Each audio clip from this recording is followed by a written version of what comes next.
let's talk a little bit about that.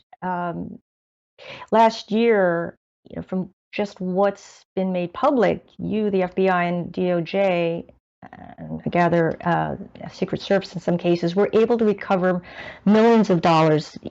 The FBI, at least 8 million in ransoms paid to Russian hackers, more than 2 million of that paid by Colonial Pipeline. And your assistant director, Vorndran, this morning said that actually a lot more was seized, just not been made public.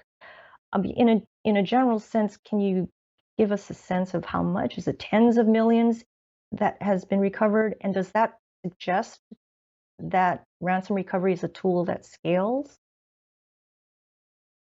So ransom recovery is really just one example of the benefit that comes from reporting suspicious cyber activity and incidents quickly to an agency like the FBI that has the authorities and the nationwide presence to act quickly.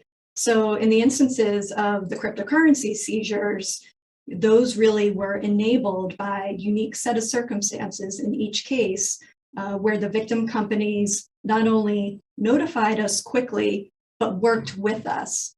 And while quick notification is incredibly important, because if we don't know that something's happened, we can't act, it's that second piece too, that willingness to work with us, to partner with us, and to explore what together we can do to mitigate the damage of the attack, help the company restore itself most quickly, but also by virtue of our unique set of criminal and national security authorities, look at what are other things that either the FBI could do or that we could help enable some of our other partner agencies to do to take the fight back to these adversaries. And in the cases you mentioned, to help recover some of that ransom. And it's not only confined to ransomware.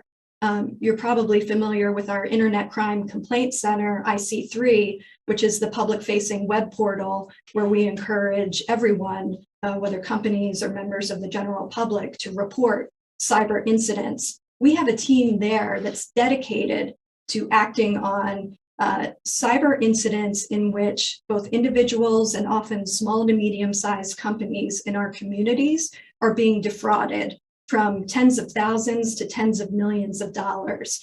And that team acts quickly with financial institutions to help those institutions freeze the funds, which then makes it possible in some, but not all instances, to recover those funds for the victims.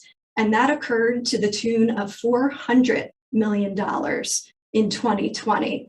But that only happens when we learn about the incident and we learn about details of it in a very quick time window.